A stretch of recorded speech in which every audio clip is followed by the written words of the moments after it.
اللہ تبارک و تعالی قرآن مقدس میں ارشاد فرماتا ہے ملت ابیکم ابراہیم ہوا سماکم المسلمین، تمہارے باپ ابراہیم کا دین اللہ نے تمہارا نام مسلمان رکھا ہے۔ اللہ تعالیٰ کا لاکھ لاکھ شکر و احسان ہے کہ اس نے ہم سب کو ایمان جیسی دولت سے نوازا۔ اس نے لوگوں کی ہدایت کے لیے وقت وقت پر انبیاء اور رسول کو بھیجا، اپنے نیک بندوں کو بھیجا اپنی لوگوں کی ہدایت کے لیے۔ سب سے آخر میں کامل دین کا نمائندہ بنا کر اللہ تبارک و تعالیٰ نے اپنے محبوب کو ہی بھیج دیا، یعنی ہمارے نبی کو۔ یہ اللہ تعالیٰ کا بہت لاکھ لاکھ شکر و احسان ہے۔ جب ہمارے نبی کی پیدائش سے پہلے جب ہمارے نبی آئے تو اس سے پہلے اس دنیا میں صرف تاریکی ہی تاریکی تھی، صرف ظلم و ستم ہی تھا، چاروں طرف صرف دنگا فساد ہی تھا۔ کوئی کسی کا قتل کر رہا تھا تو کوئی کسی کا قتل کر رہا تھا، یعنی کہ قتل ایک کھیل تھا۔ ایسے ماحول میں، ایسی تاریکی میں جب انسانیت اندھیروں میں بھٹک رہی تھی، جب ظلم و ستم پہ انتہا کیا جا رہا تھا، جب عورت پر مظالم کے پہاڑ توڑے جا رہے تھے، ایسے ماحول میں ہمارے پیارے نبی صلی اللہ تعالی علیہ وسلم نے آواز حق کو بلند کیا۔ جب ہمارے نبی نے آواز حق کو بلند کیا تو لوگ آپ کے دشمن ہو گئے، قدم قدم پر آپ کو ستایا جانے لگا، راہ میں کانٹے بچھائے جانے لگے، کئی طرح کی ایزے دینے لگے، کئی طریقے سے ہمارے نبی صلی اللہ تعالی وسلم کو دقتیں پہنچانے لگے، پریشانیاں پہنچانے لگے۔ لیکن ہمارے نبی آواز حق کو بلند کرتے رہے، لیکن اور لوگوں کا احساس جگاتے رہے، لوگوں کا احساس دلاتے رہے۔ لیکن اے لوگوں، جب لوگوں کا احساس جاگتا ہے تو لوگ اس آواز حق کی جانب کھینچنے شروع ہوتے ہیں۔ تو دنیا نے دیکھا کہ ابو بکر صداقت کے پیکر بن کر آئے، عمر ابن خطاب اسلام کے لیے باد بہاری بن کر آئے، حضرت عثمان غنی عفت و حیا لے کر آئے، حضرت علی شیر خدا حیدر کرار بن کر اٹھے، بلال اخلاص و وفا کا مجسمے پیکر بن کر اپنے محبوب پر قربان ہو گئے۔ اے لوگو، اے محمود نگر کے سنی زندہ دل مسلمانوں، ذرا میری بات کو غور سے سننا۔ چند ہی سنوں سال بیتے تھے کہ دنیا عرب میں زلزلہ بپا ہو گیا، وحشی اور درندہ صفت انسان ایک دوسرے کے غمخوار بن گئے، انسانیت کے قاتل، انسانیت کے لیے پیغام امن لے کر اٹھ کھڑے ہوئے، زندہ بچیوں کو درگور کرنے والے، ان کی پرورش کو آخرت کی نجات کا ذریعہ سمجھنے لگے، ایک دوسرے کے کاندھے سے کاندھا ملا کر چلنے والے بن گئے۔ گویا اپنے قول و عمل سے یہ پیغام دینے لگے کہ دنیا والوں سنو سنو، دیر و حرم میں روشنی شمس و قمر سے ہو تو کیا، مجھ کو تو تم پسند ہو، اپنی نظر کو کیا کروں۔ دیکھا آپ نے،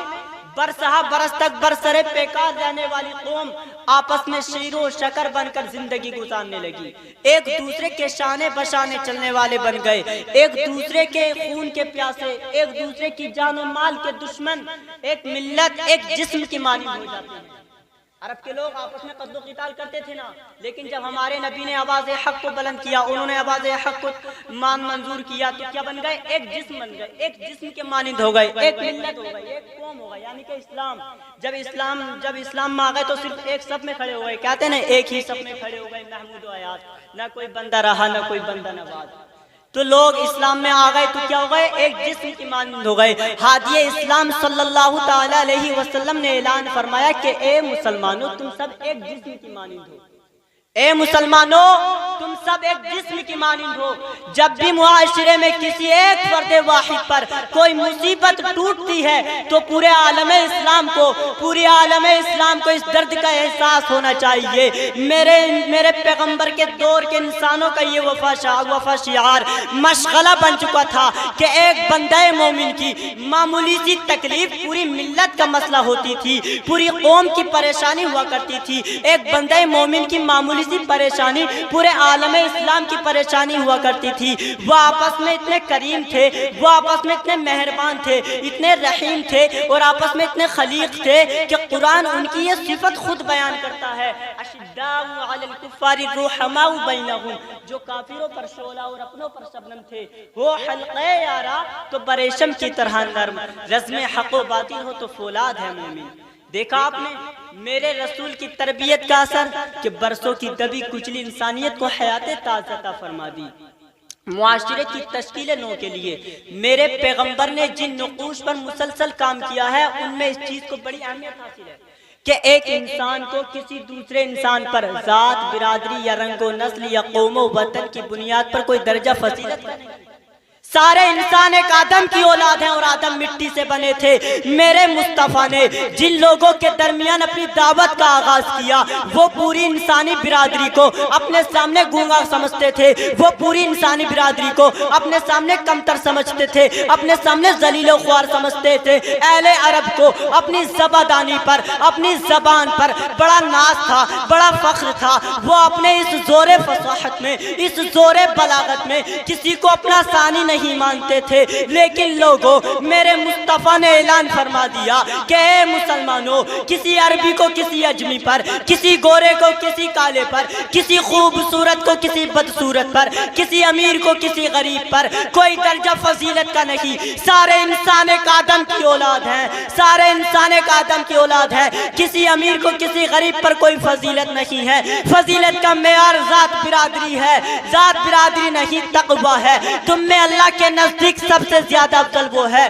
جو اپنے خالق و مالک سے زیادہ ڈرنے والا ہے۔ میرے رسول نے اس انسان کو پتھروں اور دیوی دیوتاؤں کے قدموں سے اٹھا کر اس انسان کو ایک اللہ واحد کی بارگاہ میں جھکا دیا اور دنیا کو یہ مزاج دیا، انسانیت کو یہ مزاج دیا کہ اے لوگو، اے دنیا والو، تو اے انسانیت والو، تمہارا مقام وہ نہیں تھا بلکہ تمہارا مقام یہ ہے کہ خودی کو کر بلند اتنا کہ ہر تقدیر سے پہلے خدا بندے سے مجھے بتا تیری رضا۔ سبحان اللہ، سبحان اللہ، نعرہ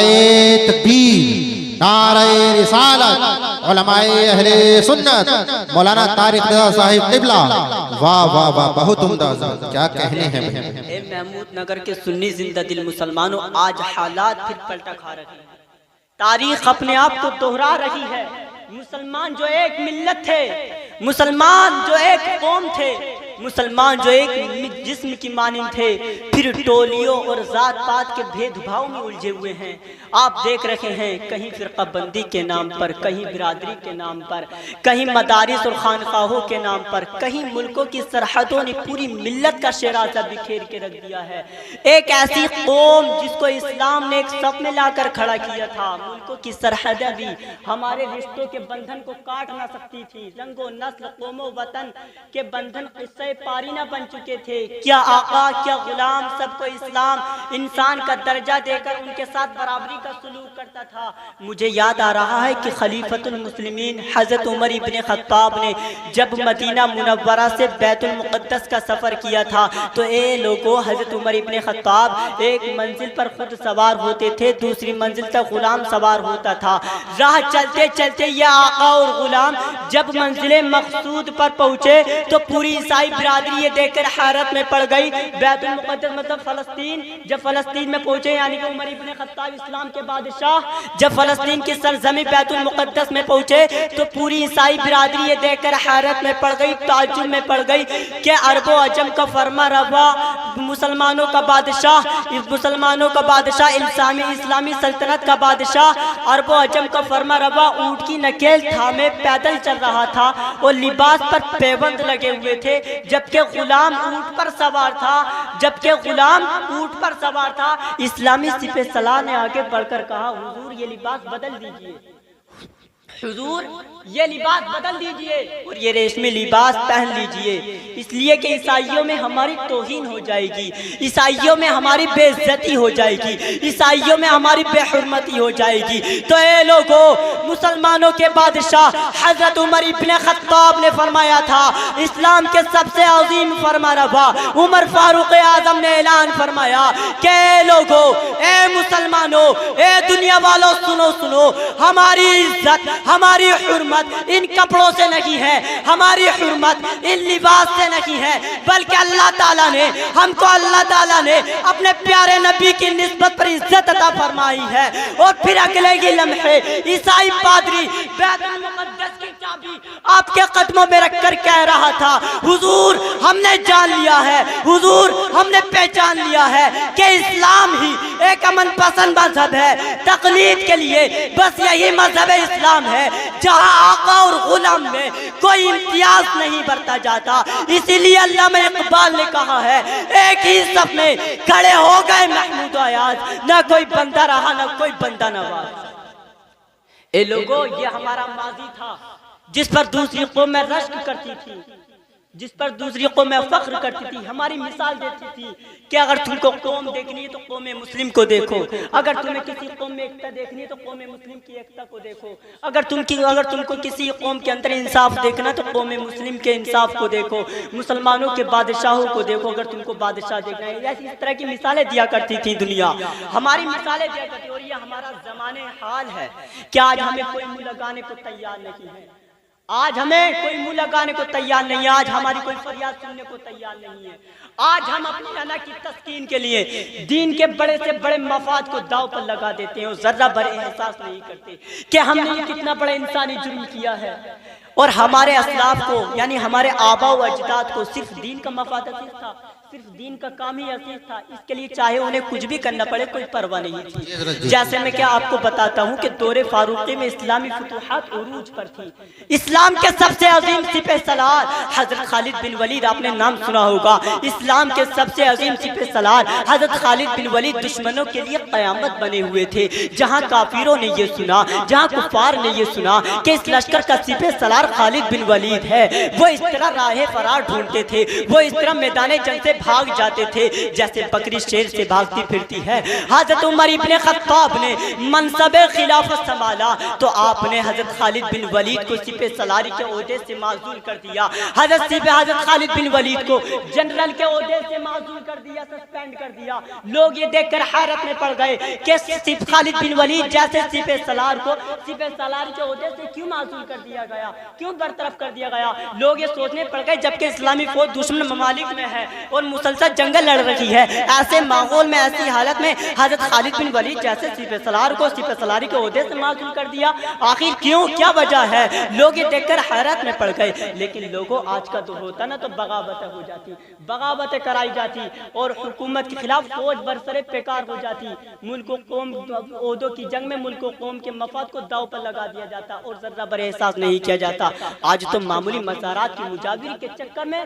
اسلامی عقائد اور اعمال کی صورت کو مسخ کر کے رکھ دیا ہے، بگاڑ کے رکھ دیا ہے، اور بزرگوں کی عقیدت کے نام پر خوب دکان چمکائی جا رہی ہے۔ ارے ایسے ہی ملت فروشی کے باروں میں، ایسے ہی ملت فروشوں کے بارے میں اقبال نے کہا تھا جن کو آتا نہیں دنیا میں کوئی فن تم ہو، نہیں جس قوم کو پرواہ نشیمن تم ہو، بیچ کھاتے ہیں جو اسلاف کے مدفن تم ہو، نہیں جس قوم کو پرواہ نشیمن تم ہو۔ میں اپنے موضوع کی جانب آتا ہوں۔ حضرت عمر ابن خطاب نے حضرت خالد بن ولید کو سپہ سالاری کے عہدے سے معزول کر دیا، سپہ سالاری کے عہدے سے برطرف کر دیا۔ لوگ یہ دیکھ کر حیرت میں پڑ گئے تو حضرت عمر ابن خطاب نے سپہ سالاری کے عہدے سے حضرت خالد بن ولید کو کیوں معزول کیا، وجہ بتاتے ہوئے مسئلے کا حل فرما دیا کہ اے لوگوں، دنیا کہتی ہے کہ مسلمانوں کو ہر جنگ میں خالد بن ولید کی وجہ سے فتح ملتی ہے، دنیا کہتی ہے کہ مسلمانوں کو ہر محاذ میں، ہر یدھ میں خالد بن ولید کی وجہ سے کامیابی ملتی ہے، فتح و نصرت ملتی ہے۔